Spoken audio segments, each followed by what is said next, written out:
आज हम जो सीखने वाले हैं, हमने जो इनकम टैक्स रिटर्न फाइल करा था, है ना, इनकम टैक्स रिटर्न जो भरा है हमने, हम वो सीखेंगे कि इनकम टैक्स रिटर्न कैसे भरते हैं। अब ये हमारा जो एम्प्लॉय है, ये सैलरी एम्प्लॉय है। क्या है हमारा? ये सैलरी एम्प्लॉय। तो हम इसकी सैलरी एम्प्लॉय है तो हम उसके अकॉर्डिंग भरेंगे सारी सारी डिटेल। ठीक है, मैं एकदम स्टार्टिंग से स्टार्ट कर देता हूँ, देखो आप लोगों के लिए। जैसे आप डैशबोर्ड पे जाते हो, ठीक है, यहाँ पे लिखा है ना फाइल इनकम टैक्स रिटर्न, हम कहते हैं फाइल नाउ। ठीक है, फाइल नाउ किया, हम कौन से असेसमेंट ईयर के भर रहे हैं वो आ गया यहाँ पे, असेसमेंट ईयर 24-25।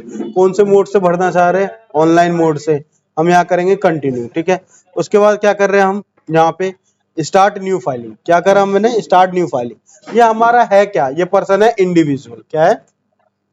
मैं यहाँ पे करता हूँ कंटिन्यू। ठीक है, उसके बाद क्या है कि आपको फॉर्म, अब ये जो आकाश है, जो हमारा क्लाइंट है, वो क्या है? एक सैलरीड एम्प्लॉय है। क्या है ये? Salary employ.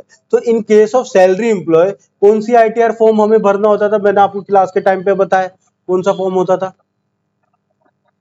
बताओ, कौन सा फॉर्म होता था? आईटीआर 1 होता था सैलरी के लिए। क्या होता था? आईटीआर 1। ठीक है, हम प्रोसीड विथ आईटीआर 1 करते थे। ठीक है, ओके करो। अब यहाँ पे लेट गेट स्टार्टेड मैं करता हूँ, स्टार्ट करता हूँ। ये कह रहा है आप रीजन क्यों आप रिटर्न भरना चाहते हो, तो मैं पहला वाला सेलेक्ट करूँ, taxable income is more than basic exemption limit. मैंने ओके किया, taxable income is more than basic exemption limit. मैंने कहा कंटिन्यू करो, चलो। ठीक है, उसके बाद क्या है? अब पर्सनल डिटेल है, तो हम पर्सनल डिटेल फुलफिल करते थे। क्या नाम है जो चीज, नाम, डिटेल, एड्रेस, सारी चीजें।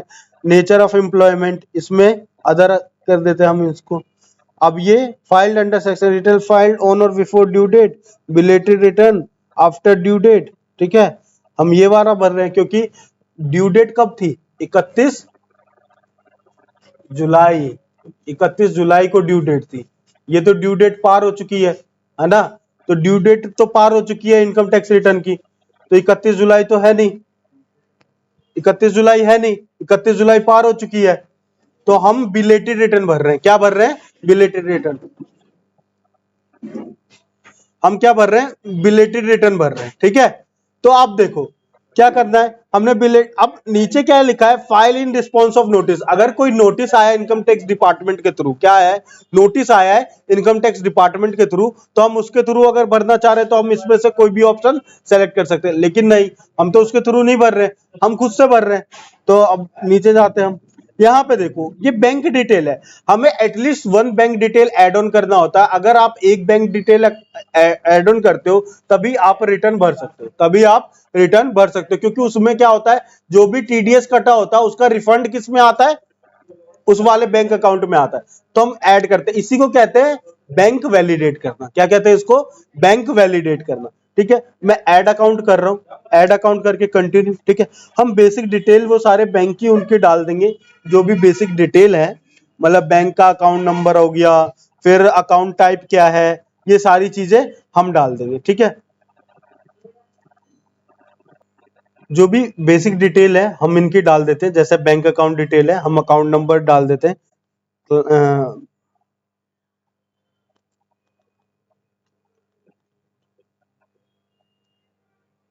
ठीक है, फिर कंफर्म बैंक अकाउंट वो जो हमने डाला वही सेम हम डालते हैं इधर कि कंफर्म के लिए। तो हम डाल देते हैं यहाँ पे।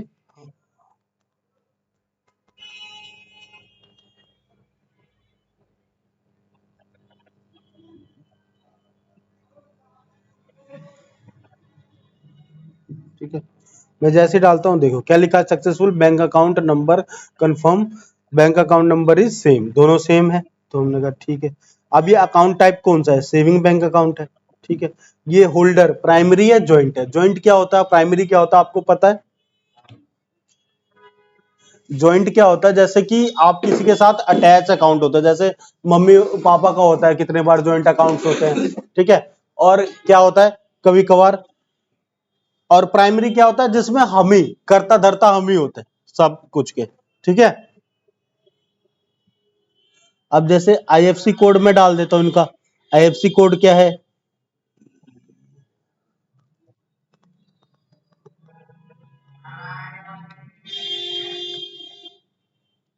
ठीक है, डाला मैंने, देखो बस हाँ, ये अपने आप देखो ऑटो फैच कर दिया। Name of bank, bank of Baroda.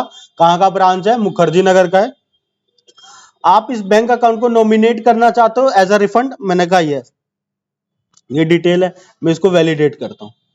अब ओटीपी हम क्लाइंट से ले लेंगे और हम डाल देंगे ओटीपी। ओटीपी हम डाल के इसको वैलिडेट कर देंगे। क्या कर देंगे? वैलिडेट कर देंगे। ठीक है, ओटीपी क्लाइंट से ले लेंगे। उसके लिए एक बार कॉल कर लेते क्लाइंट को। ठीक है, अब देखो ये जो चीज है ना, अब क्या लिखा है? Validation is in a progress. अब जब तक ये वैलिडेशन नहीं होगा तब तक हम आगे फर्दर नहीं बढ़ सकते भाई। ये इशू होता है, क्योंकि इनकम टैक्स में आपका एटलीस्ट एक अकाउंट होना चाहिए जो वैलिडेट होना चाहिए, तभी हम आगे फॉरवर्ड कर सकते हैं। अब मैं इसे कर रहा हूँ, देखो कंफर्म कर रहा हूँ, तो वो लिखा रहा है please add at least one account, क्योंकि ये अकाउंट तो मैंने ऐड कर दिया है बट वो वैलिडेट नहीं है। क्या है? वैलिडेट नहीं है। तो हम थोड़ी देर वेट कर लेते हैं इसके वैलिडेशन का, है ना। यहाँ पे वैलिडेशन का वेट कर लेते हैं और फिर आप सारी चीजें आगे कंटिन्यू करेंगे इस फॉर्म की इसके साथ। अभी से वैलिडेशन का मैं वेट कर लेता हूँ। ठीक है,